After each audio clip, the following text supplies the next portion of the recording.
Кажется, я иду на Оазис. Билетов у меня до сих пор нет.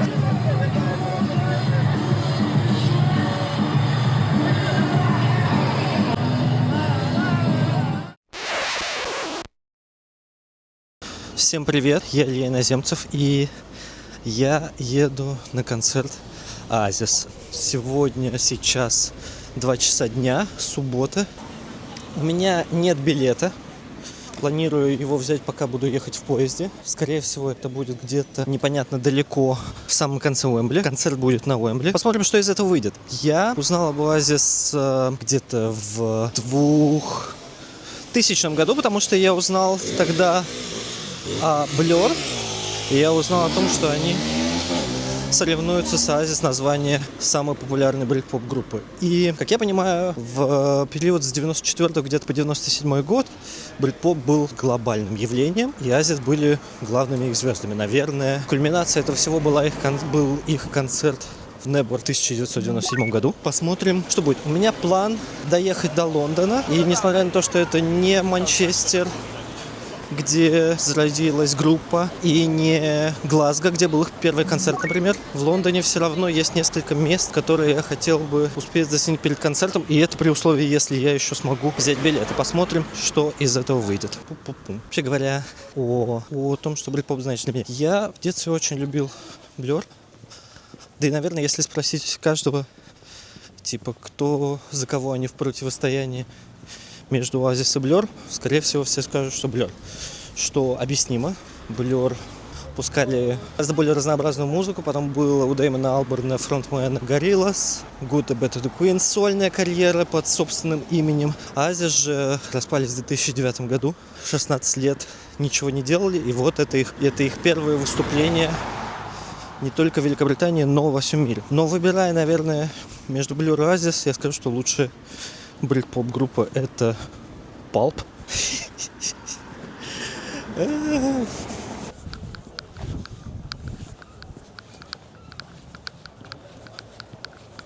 Наверное, могли слышать о том, что билеты на Oasis были распроданы еще в прошлом году. У меня есть довольно забавная штука, связанная с тем, что у меня есть прям даже задокументированные. То есть у меня есть фотографии, где я забираюсь на гору рядом с Ташкентом. Мы в походе, в хайкинге. Это было в день, когда начали продавать билеты Oasis. И я стоял в очереди, и до сих пор есть фотографии, где стою, и у меня видно, что на телефоне там показано, что я какой-то типа 15-тысячный по счету, что-то такое. А многие платформы, которые перепродают билеты, они поначалу отказывались вообще перепродавать билеты из-за огромного ажиотажа, но когда время концертов стало приближаться, то они стали появляться и там. Это довольно удобно. Я в Великобритании привык к тому, что вот эта вот штука с продажей билетов на концерты где-то за год, а это на самом деле просто некий хайп. Может показаться, что все концерты в Лондоне, например, это sold out, то есть все билеты распроданы. По факту оказывается, что люди, во-первых, не умеют, люди плохо планируют, поэтому планы меняются, они перепродают свои билеты в чаще больших количествах. Если мы говорим о Уэмбли, это сколько, мне кажется, около 70 тысяч. Вот. Неужели как бы из 70 тысяч билетов никакие не попадут на вторичный рынок? Конечно, попадают. У меня есть целая даже система, по которой я беру билеты чаще всего в последний момент. Самое позднее было это на Charli XCX в ноябре 2024 года. Я купил билет с наценкой, мне кажется, около 30%, что существенно ниже двукратной, трехкратной наценки, которая бывает. Да, я взял эти билеты через полчаса после того, как открылись двери на концерт, то есть концерт, по сути, начался. То есть был еще разогрев, запускали людей. То я в этот момент взял билет и попал на концерт. То же самое как бы с билетами на Oasis. Посмотрим, удастся ли схватить их за несколько часов до начала. Я почти дошел на станцию. Посмотрим.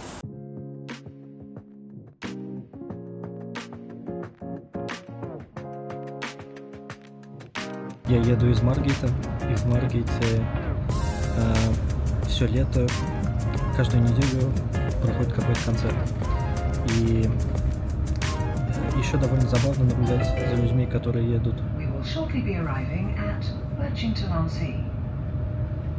Короче, люди, которые идут на Оазис, их довольно легко выделить в толпе, потому что они носят либо Панаму, либо Парку, либо Адидасы еще. Вот, а люди, которые идут на Basement Jacks, которые сегодня выступают в маркете, я не знаю, как их распознать. Вот, но сегодня просто очень много людей приехало. Так, это какая-то станция, но нам еще ехать.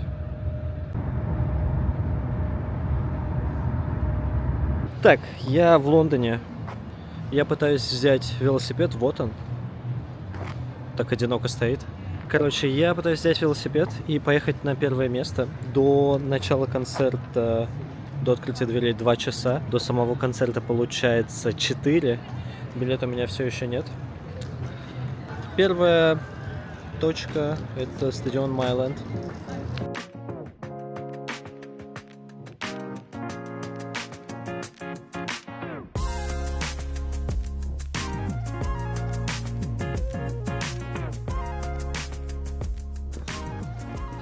Я на стадионе Майленд.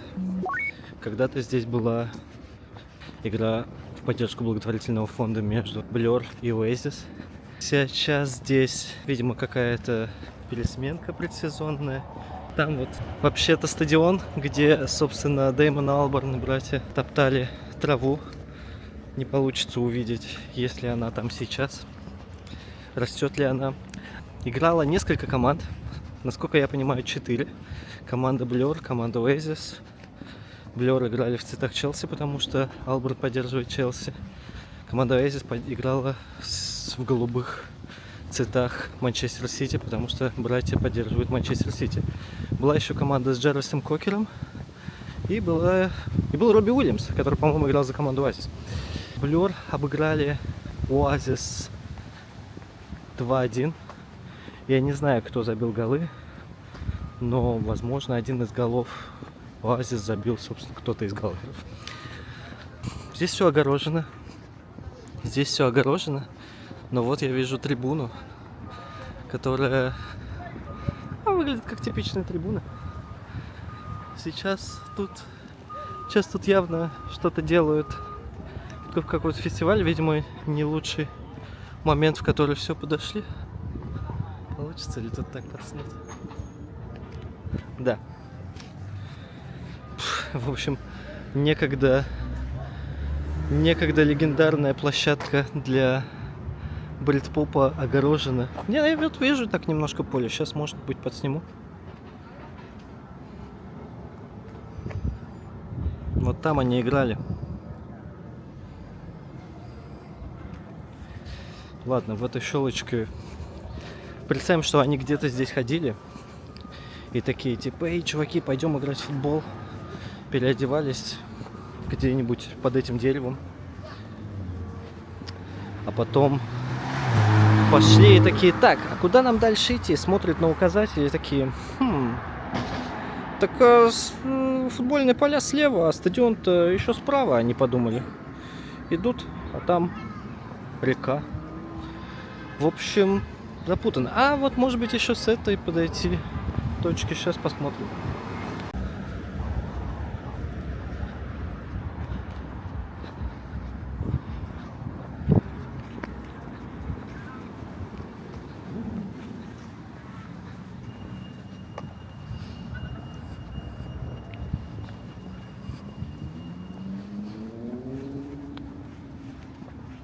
Честно говоря, я проголодался, стало жарко. А вон там еще несколько полей, где люди играют. Вот стадион, где была игра, судя по всему, а вот где играют люди.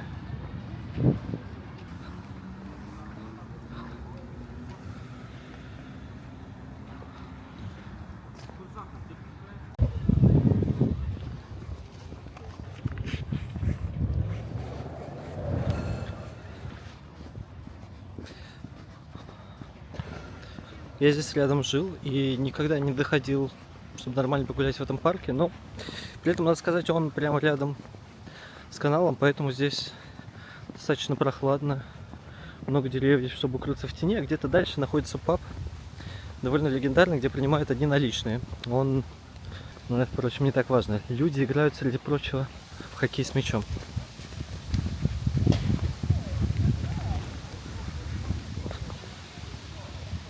Следующая остановка это паб Water Reds.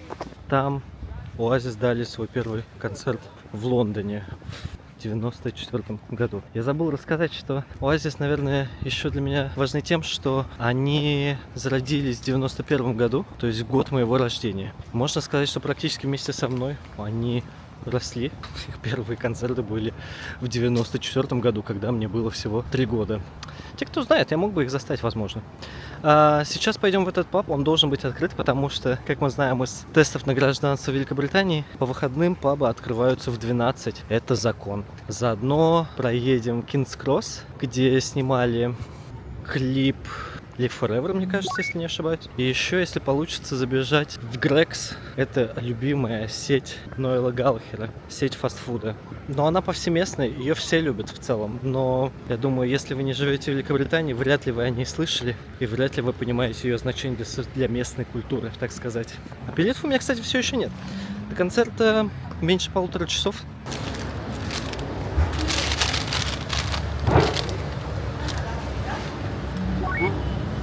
Я зашел за так называемым sausage roll. Это, в сути, котлета в тесте. Но Галлахер говорит, что обожает это и одно время питался только этим. Любимый фастфуд всех. И у меня с собой еще сок Oasis. Есть прикол, что Oasis могли назваться в честь него. Ну, собственно, история в том, что Oasis называли в Великобритании в начале 90 примерно все. Спортзалы, напитки и все такое. И одна из этих штук была сок. Это национальное достояние Великобритании. На вкус как картон. Тема ценна.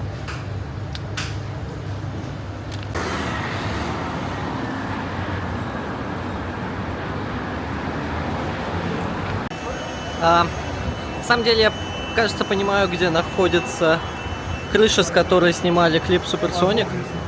Собственно, это было в районе Кингс Кросс. Кингс Кросс находится у меня за спиной. Автобус загородил здание, выстроенное вот это вот новое здание. Оно выстроено, по идее, на месте предыдущего, где записывали клип Supersonic. Легенда гласит, что снимали рядом с Кингс Кроссом, потому что сюда приезжают поезда из Манчестера, но поезда из Манчестера на самом деле приезжают на Юстон. На самом деле здесь рядом Кэмден, где была студия Oasis, и они просто выбежали из студии, по идее, и сняли свой клип на крыше дома, которого больше нет, теперь здесь строящееся до сих пор здание.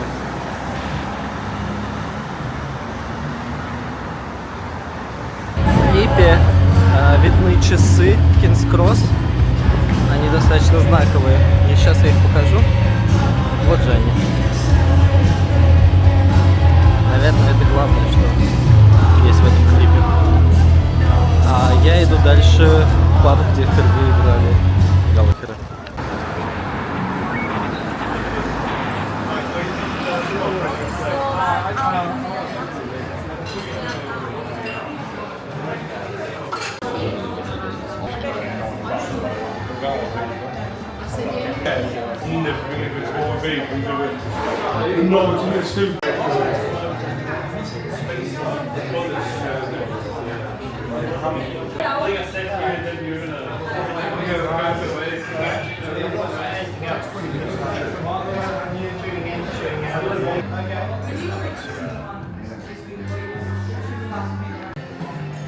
Привет, это Илья из будущего, и это быстрая вставка, причем тут Ленин. Дело в том, что когда-то этот паб назывался Pillars of Wakefield, и сюда в период с 1903 по 1905 год приходил Владимир Ильич Ленин для того, чтобы выпить пиво со своими собратьями-революционерами. Он жил тогда в Лондоне и заходил сюда. Ответственен ли Ленин за формирование Oasis таким образом, мы, наверное, не узнаем. Это место, где впервые Oasis сыграли в Лондоне. Они сыграли, 8 песен. Последняя была Supersonic, что довольно символично, мне кажется, учитывая, что где-то рядом они снимали клип. Без 10:06. Билетов у меня до сих пор нет. Не факт, что появится в итоге. но и так довольно веселое времяпрепровождение. Я иду к спортзалу «Оазис». Мы идем к месту, в честь которого назвались «Оазис», и это спортзал «Оазис». Настоящий спортзал, в честь которого они назвались, по легенде, находится в Свиндоне, но еще один находится в Лондоне. Я там часто играю в сквош, поэтому я подумал, довольно забавно будет до туда дойти. Двери открылись 15 минут назад, «Оазис» выйдут на сцену через 2 часа. Билетов еще нет, шансы как никогда малы, но я верю в лучшее. Сейчас мы дойдем до спортзала, я его покажу. Это просто спортзал, я даже не знаю, что там рассказать. Там есть открытый бассейн, это, кажется, прикольный факт. В остальном ничего такого. Давайте посмотрим просто на летний Лондон.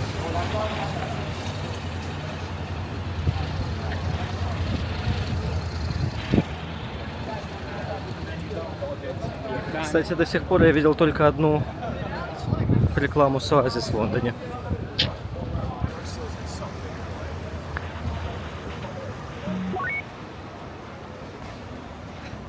Он даже закрыт настолько.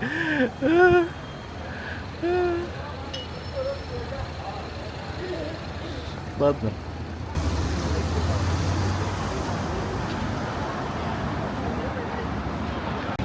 На часах 6:30 я в последний момент успел схватить дешевые билеты в центральный сектор внизу. Посмотрим, как оттуда вид. Кажется, я иду на «Оазис», но у меня есть буквально еще пара мест, которые я хочу зацепить, а после этого только хиты. Хотя и сейчас нам понадобится несколько хитов. Мы идем в Сохо.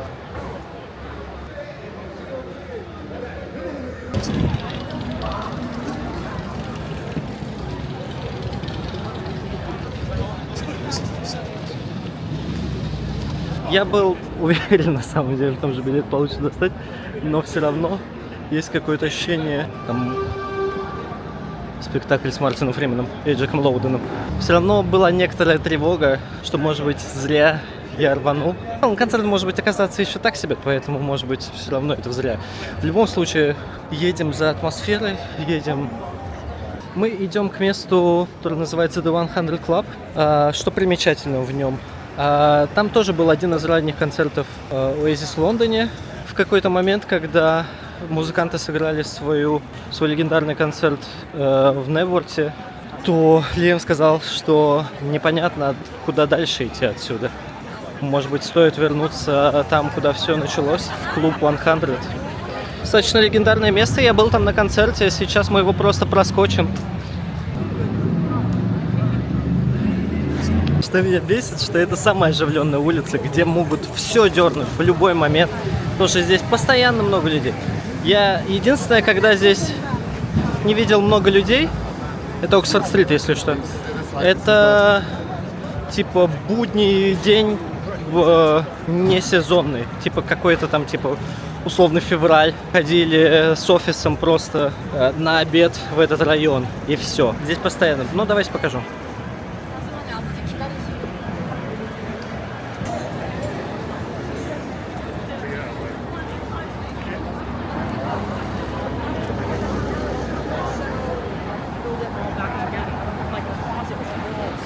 Я увидел клуб, я постоянно его не могу найти. Он на такой оживленном месте в довольно укромная вывеска, не знаю, можно ли так сказать, но я скажу. Там внизу такой подвал, небольшой бар, там всего может поместиться не больше 200 человек. После чего мы пройдем вглубь района для того, чтобы посмотреть на улицу, где сняли обложку What's the Story, Morning Glory.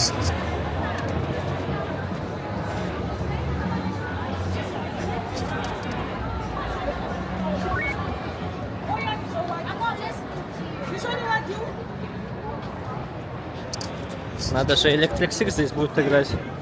Некогда супер популярная хитовая песня «Гей Бар». Теперь они играют для 200 человек. Но я все равно люблю их. Кого я больше люблю, Electric Six или Oasis? Ставим этот вопрос для... Не знаю для чего, просто так. Итак, обложку What's the Story Morning Glory снимали на улице Бервик. И вот эта улица.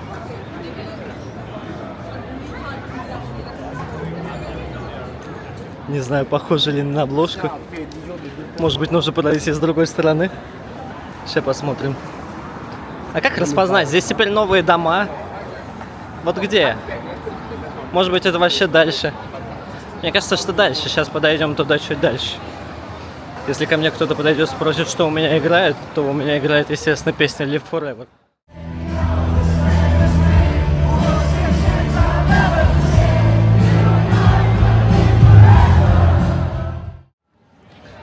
Я видел несколько фанатов Oasis в Water Reds. Но здесь я видел только одного человека, который шел навстречу мне в футболке. Хотя вот там какие-то есть столпотворения. Может быть, это и есть то самое место. Хотя это, наверное, просто Сохо, просто столпотворение людей.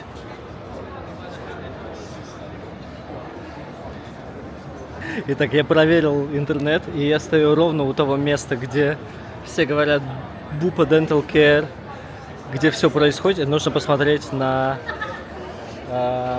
юг. Юг находится вот там.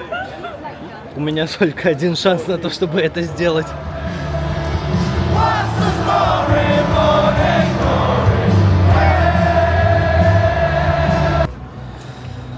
Последняя остановка — это просто дойти на Карнаби-стрит, посмотреть на поп-ап Оазиса. Там он уже закрыт, я посмотрел, но как место паломничества, я не знаю, может быть, там еще стоят фанаты. Все уже, наверное, поехали на стадион. Пу-пу-пу. Пу-пу-пу-пу. Просто все на флажке сегодня происходит. Все происходит в последний момент. Господи, я на той улице вообще, я не понимаю, что происходит. Все орут. Чья-то свадьба.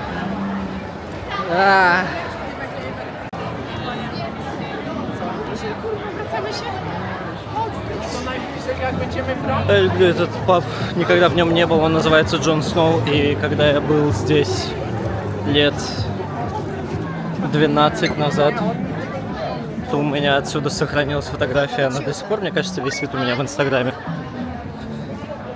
Господи, тут идти 2 минуты реально. Я иду дольше почему-то.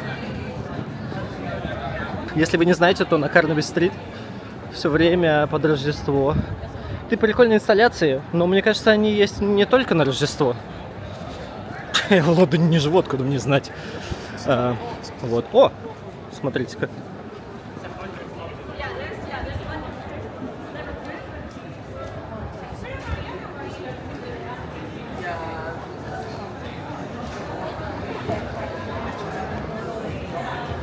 Однажды, говоря про Joy and the Juice, Ноэл сказал, что это абсолютно хипстерское место, туда ходит только всякая модная публика. В общем-то, да. Так, а вот мы здесь.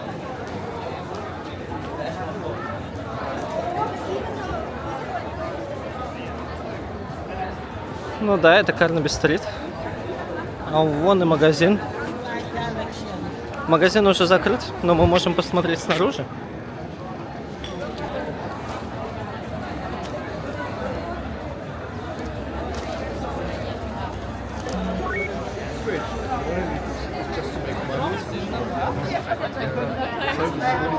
Здесь нужно простоять очередь, а напротив, что удивительно,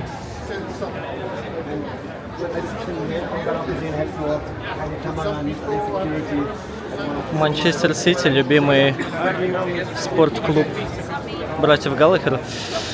Кажется, нужно зайти. Стоим в очереди немножко.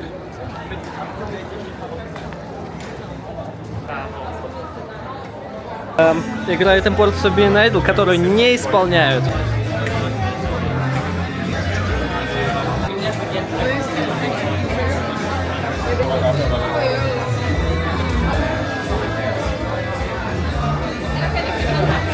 Мы только что были на этой улице. Господи, я так вспотел, это просто невозможно. Панама стоит 25 фунтов.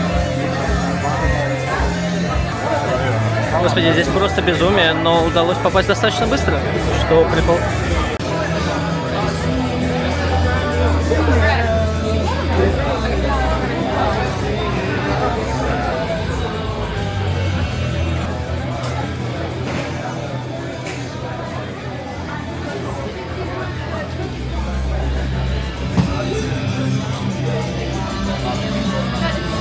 что это было интересно. Хорошо, что я заранее позаботился о мерче. Так, ну что, впереди только хиты. Добраться на метро еще каким-то образом. Ладно, увидимся.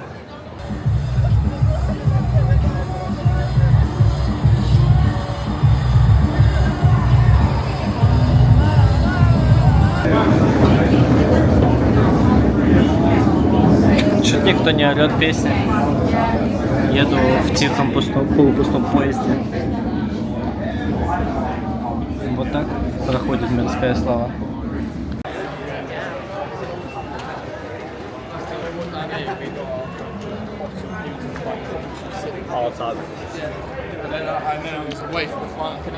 Я понял, что я никогда не был на Уэмбли до этого. Так что посмотрим, как с этим будет.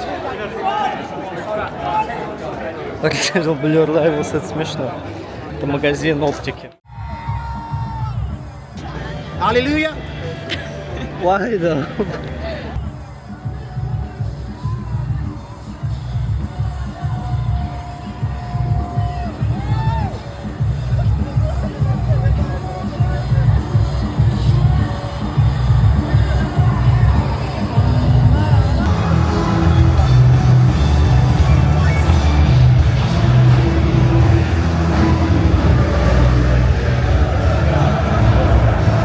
Ричард Эшкрофт играет Bittersweet Symphony. Я не успел это заснять изнутри. Ну ладно. Довольно смешно наблюдать. Волна просто людей в одинаковом мерче. И я один из них.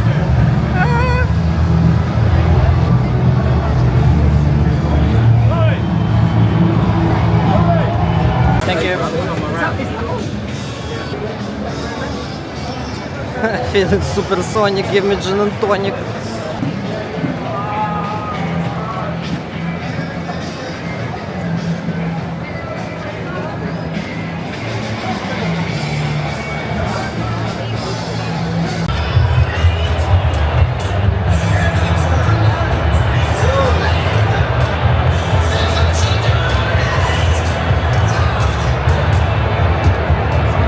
Какие твои любимые песни Oasis? Самые любимые Live Forever.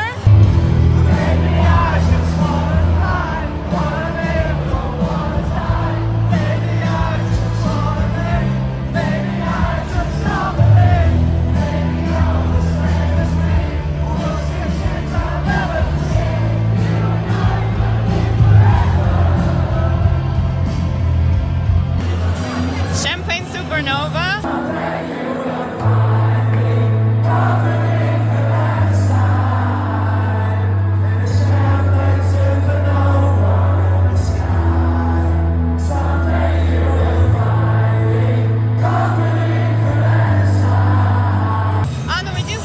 Может быть, Cigarettes and Alcohol я очень люблю, я не знаю. Хотя она, может, и не нишевая. Не, она тоже такая.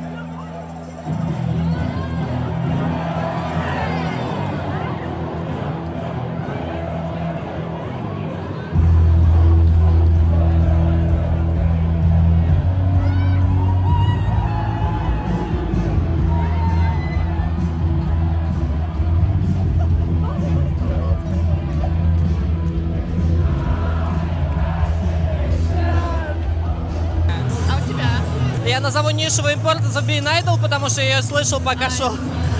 Они ее не играют как раз, что прикольно. Live Forever, да,